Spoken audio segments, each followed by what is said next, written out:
20,000 years ago, the islands of Indonesia didn't exist. Sumatra, Java, and Borneo weren't separate land masses surrounded by ocean. They were mountains, rising out of a single enormous continent that stretched from mainland Asia deep into what is now the South China Sea. That entire continent is gone now, drowned beneath water so shallow that, in 2011, a sand mining crew accidentally dredged up its buried remains without even realizing what they'd found. This is Sundaland, one of the largest land masses to exist anywhere on Earth during the last ice age, and one of the most completely erased by rising seas afterward. At its peak, it covered roughly the entire area now occupied by the Java Sea, the South China Sea's shallow southern reaches, and the land connecting Sumatra, Java, Borneo, and the Malay Peninsula into one unbroken stretch of tropical lowland. Then starting around 18,000 years ago, it began to disappear, not all at once, but in a series of dramatic pulses as melting glaciers pushed global sea levels up by more than 100 meters. By around 8,000 years ago, Sundaland was essentially gone, leaving behind only its highest points, the islands we know today, scattered across a shallow sea that quietly buried an entire continent's worth of history beneath it. Let's start with the scale of what actually vanished, because it's easy to underestimate just how large Sundaland really was. During the last glacial maximum, roughly 20,000 years ago, so much of the planet's water was locked into massive continental ice sheets that global sea levels dropped by approximately 120 meters compared to today. That single change in sea level exposed the entire Sunda Shelf, a broad, relatively shallow section of continental crust that today sits just beneath the surface of the surrounding seas. With the water gone, the Sunda Shelf became dry land, connecting the Malay Peninsula directly to Sumatra, Java, and Borneo in one continuous landmass, large enough to rank among the biggest exposed regions on the planet at the time. This wasn't a barren, frozen landscape the way you might picture an ice age environment further north. Sundaland sat entirely within the tropics, and it stayed lush, warm, and biologically rich throughout this period. Researchers studying preserved plant material and sediment cores have found evidence of dense tropical rainforest, alongside patches of open savanna, particularly in what are now the deepest, most completely submerged sections of the old landmass. Today, the descendants of that biodiversity still show up in a striking statistic.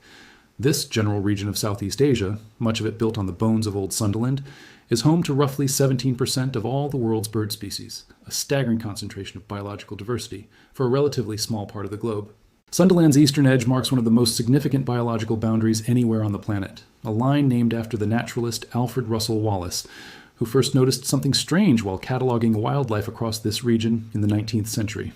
On the western side of what's now called the Wallace Line, encompassing Sundaland itself, animal life closely resembles that of mainland Asia. Tigers, elephants, rhinoceroses, and orangutans among them. Cross an invisible boundary running through the narrow straits just east of Bali and Borneo, and the wildlife changes dramatically, giving way to marsupials, cockatoos, and other species with much closer ties to Australia.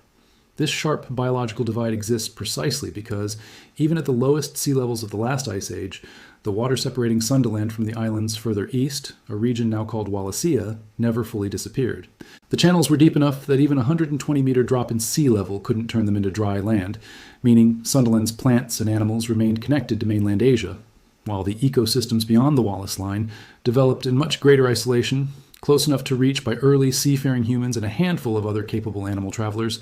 but far enough to remain a fundamentally separate biological world. That distinction actually matters directly for understanding early human movement through this region. Modern humans crossing from Sundaland into Wallacea, and eventually into the Sahel continent that once connected Australia and New Guinea, had to make genuine open water crossings to get there. Even during the lowest sea levels of the Ice Age, evidence that early human populations in this part of the world were capable of deliberate, repeated maritime travel tens of thousands of years before boats show up anywhere else in the archaeological record. Now here's where the story gets genuinely dramatic, because Sundaland didn't disappear slowly and evenly. It went underwater in violent, geologically rapid bursts. As the last ice age ended and global temperatures began rising, melting ice sheets released enormous volumes of water back into the oceans. Around 14,600 years ago, researchers have identified a specific dramatic event called Meltwater Pulse 1A, during which global sea levels appear to have risen by approximately 18 meters in the span of just 400 to 500 years, an extraordinarily fast rate of sea level rise by any geological standard.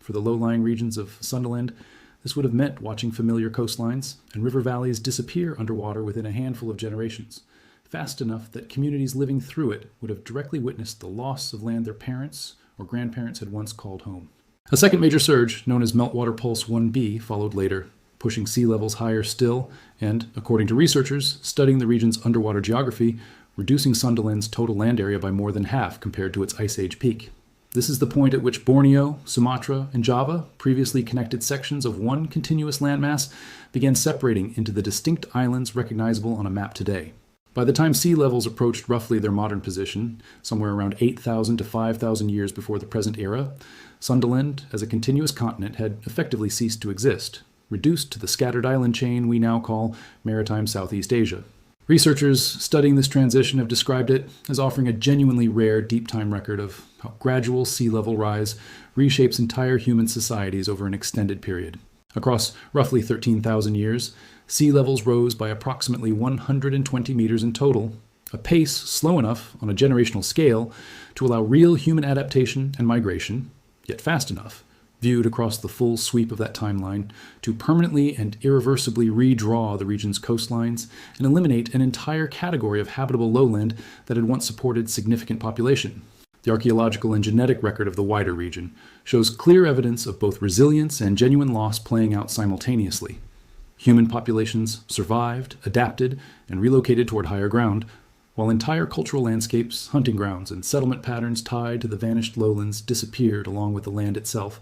taking with them whatever historical and cultural knowledge had been built around that specific and now drowned geography. That combination, a genuinely massive landmass, home to real biodiversity and almost certainly real human populations, destroyed not through some single catastrophic event, but through a documented multi-stage process of rising water stretched across thousands of years, is what makes Sundaland such an unusual case in the broader history of vanished landscapes.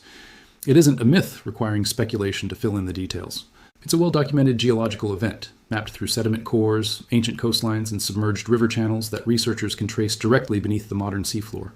For a long time, though, one crucial category of evidence remained stubbornly out of reach: any direct physical proof that early humans had actually lived on the vanished lowlands themselves, rather than simply on the higher ground that survived as today's islands. Everything scientists knew about early human presence in this part of the world came from fossils recovered on dry land, primarily on the island of Java, at well-known sites like Trinil, Sangiran, and Ngandong, where Homo erectus remains had been found for well over a century.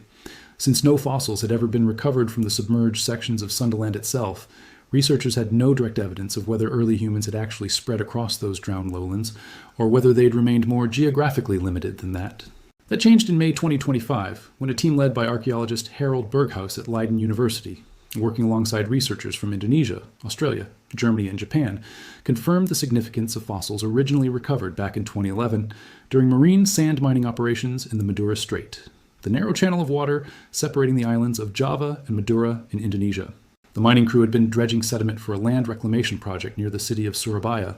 entirely unaware that the material they were pulling up contained anything of scientific significance. It took years of subsequent analysis before researchers confirmed exactly what had been sitting in that dredged material: 2 skull fragments belonging to Homo erectus, alongside more than 6,000 additional fossilized bones, representing at least 36 different vertebrate species. This was, according to the research team, the first time hominin fossils, meaning fossils belonging to early human species specifically, had ever been recovered directly from the submerged floor of Sundaland. Using uranium series dating techniques applied to the surrounding sediment, researchers placed the fossils at somewhere between roughly 119,000 and 162,000 years old, situating this population firmly within the Middle Pleistocene, tens of thousands of years before Sundaland's final dramatic submergence at the end of the last ice age. The 14-year gap between the fossil's original recovery in 2011 and their confirmed scientific significance in 2025 is itself worth understanding, because it reflects just how easily material like this can slip past unnoticed.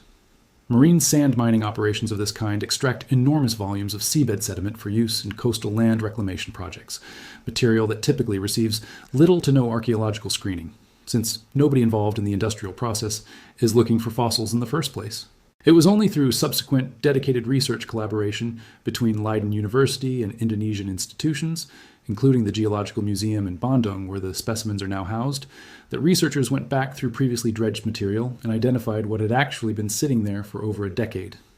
Berghaus and his colleagues have noted that their full findings span 4 separate detailed research papers, deliberately structured this way specifically to give proper, thorough treatment to every category of material recovered, rather than publishing only the most immediately attention-grabbing hominin fragments, and leaving the broader ecological context underexplored. The location itself tells a specific story.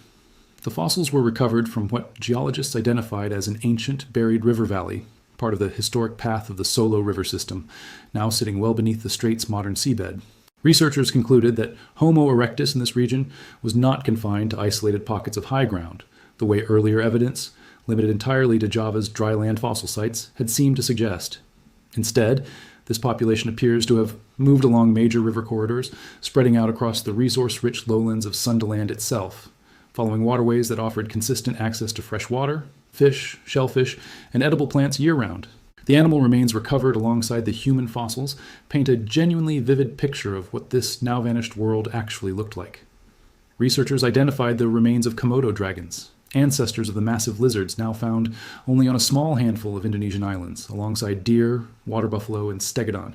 an extinct relative of modern elephants that once ranged across a far larger stretch of Southeast Asia than any of its surviving relatives do today. Some of the species identified from this fossil assemblage, including a now extinct Asian hippopotamus and freshwater river sharks, are either entirely gone today or survive only in drastically reduced numbers and ranges elsewhere in Asia, a stark reminder of how much biodiversity this drowned landscape once supported compared to what remains visible on the surviving islands today. Researchers analyzing the broader ecosystem describe the environment as functioning much like a modern African savanna crossed with a river delta, a fairly dry grassland punctuated by narrow bands of forest running along major waterways, supporting large herds of grazing animals alongside the predators and scavengers that would have followed them. That combination, permanent river access, abundant game, shellfish, and edible plants available essentially year-round, would have made the lowland river corridors of Sundaland an unusually attractive, resource-rich environment for early human populations, likely far more hospitable than the more limited highland areas of Java that had previously represented nearly the entire known fossil record for this species in the region. Perhaps the most genuinely surprising detail to emerge from this fossil assemblage involves evidence of behavior. Researchers identified clear-cut marks on the bones of aquatic turtles, along with a substantial number of deliberately broken bovid bones, damage patterns, consistent with early humans systematically hunting large prey and processing the carcasses specifically to access and consume the fat-rich bone marrow inside. This detail matters because that specific behavior, targeting bone marrow through deliberate systematic bone breaking, had not previously been documented among Homo erectus populations on Java itself, even though it's a well-established behavior among other, more mainland-based early human populations elsewhere in Asia. Finding it here, in this now submerged lowland population, raises a genuinely interesting possibility that researchers have been careful to describe cautiously, that Sundaland's lowland Homo erectus population may have had direct contact, or even some degree of genetic exchange, with hominin groups arriving from the Asian mainland, rather than existing in the complete geographic isolation that the earlier, Java-only fossil record had seemed to suggest. This connects to a broader genetic mystery still being actively researched. Genomic studies of modern human populations in Australia and Papua New Guinea have identified DNA evidence suggesting the presence of at least two genetically distinct Denisovan populations, a separate, closely related human species, known primarily through genetic traces rather than abundant fossil remains, having once existed somewhere in the wider Sundaland and Wallacea region prior to the arrival of modern Homo sapiens. What makes this picture especially compelling is how differently each of these populations appears to have adapted to their specific environment. Homo floresiensis, discovered on the small island of Flores, evolved a dramatically reduced body size, likely as an adaptation to limited food resources on a small, isolated island, a well-documented evolutionary pattern called island dwarfism that shows up repeatedly across isolated island ecosystems worldwide. Homo luzonensis, identified more recently from fossils recovered in the Philippines, shows its own distinct anatomical features, suggesting a similarly isolated evolutionary path on a separate island chain entirely disconnected from Sundaland proper. Meanwhile, the newly confirmed Sundaland lowland population of Homo erectus, with evidence of mainland-style hunting behavior and possible contact with continental populations, represents an entirely different pattern, a population with continued access to the Asian mainland via dry land connections, rather than the isolated island evolution seen in its neighboring hominin relatives, just across the Wallace line. Comparing these three distinct outcomes side by side, deep isolation on Flores, separate isolation in the Philippines, and continued mainland connectivity in Sundaland itself, gives researchers an unusually clear, natural experiment in how geography and connectivity shape human evolution differently, all playing out simultaneously within a relatively compact stretch of Southeast Asia. The same broader region, once Sundaland's lowlands finally disappeared beneath the rising seas, also became the departure point for one of history's most significant human migrations. Genetic and linguistic evidence points to the Austronesian expansion, a wave of seafaring populations who spread from Taiwan southward through the Philippines and across maritime Southeast Asia, and eventually as far as Madagascar and Easter Island, populating a larger geographic range than almost any other pre-modern human migration in history. Some researchers have proposed that the loss of Sundaland's low-lying coastal plains directly contributed to the population pressures and maritime adaptations that eventually fueled this remarkable expansion, though the more widely accepted out-of-Taiwan model for Austronesian origins remains the dominant explanation among linguists and geneticists studying this migration specifically. For more than a century, our understanding of early human presence in this part of the world was built almost entirely on fossils, recovered from dry land, primarily a handful of well-known sites on the island of Java, creating an incomplete picture that made Homo erectus in this region look more geographically isolated than it likely ever actually was. The Madura Strait discovery didn't just add one more fossil site to that record. It proved, for the first time with direct physical evidence, that an entire dimension of this story, the lowland river corridor population spreading across Sundaland's now vanished heartland, had been sitting completely inaccessible beneath the sea the entire time, simply because nobody had the fossils in hand to prove it existed until an unrelated sand mining operation happened to dig it up by accident. That raises a genuinely significant question researchers are now grappling with directly. If this much evidence was sitting in one relatively small, accidentally excavated stretch of one narrow strait, how much more of Sundaland's buried history remains scattered across the vastly larger stretch of seafloor that made up the rest of this vanished continent, still completely unexplored, simply because underwater excavation at this scale and depth remains technically difficult and enormously expensive to conduct deliberately, rather than by chance. The researchers involved have been careful to frame this discovery as a beginning rather than a conclusion. Co-author Yusuke Kaifu of the University of Tokyo described the implications plainly. Important parts of human evolutionary history now appear to be sitting on the seafloor, and Sundaland likely holds many more clues about how early humans adapted to changing climates and shifting landscapes, clues that remain completely inaccessible until researchers develop more systematic, deliberate methods for surveying submerged terrain at this scale. High-resolution sonar mapping and targeted underwater excavation, technology still in relatively early stages of application to this specific kind of paleontological work, may eventually allow researchers to survey much larger sections of the old Sunda Shelf systematically, rather than relying on the kind of lucky accident that brought the Madura Strait fossils to light in the first place. What's left today is a shallow, unassuming stretch of ocean between some of Southeast Asia's most familiar islands, hiding what may be one of the richest, least explored chapters in the entire story of early human evolution directly beneath its surface. Researchers involved in the Madura Strait discovery have been explicit that this is likely only the beginning, describing the emergence of an entirely new field they're calling subsea zooarchaeology, dedicated specifically to uncovering what else might still be preserved beneath Sundaland's drowned landscape. So we want to ask you directly, how much of our understanding of early human history is still sitting, completely undiscovered, beneath the world's shallow seas, waiting for the next accidental discovery to bring it back to the surface? Leave your thoughts in the comments below. We read every one of them. If this is the kind of story you want more of, the kind where an entire lost world turns out to be real, verified, and still being actively uncovered right now, make sure you're subscribed, because next time we're heading somewhere just as remarkable. Until then, stay curious and keep questioning the version of history you were handed.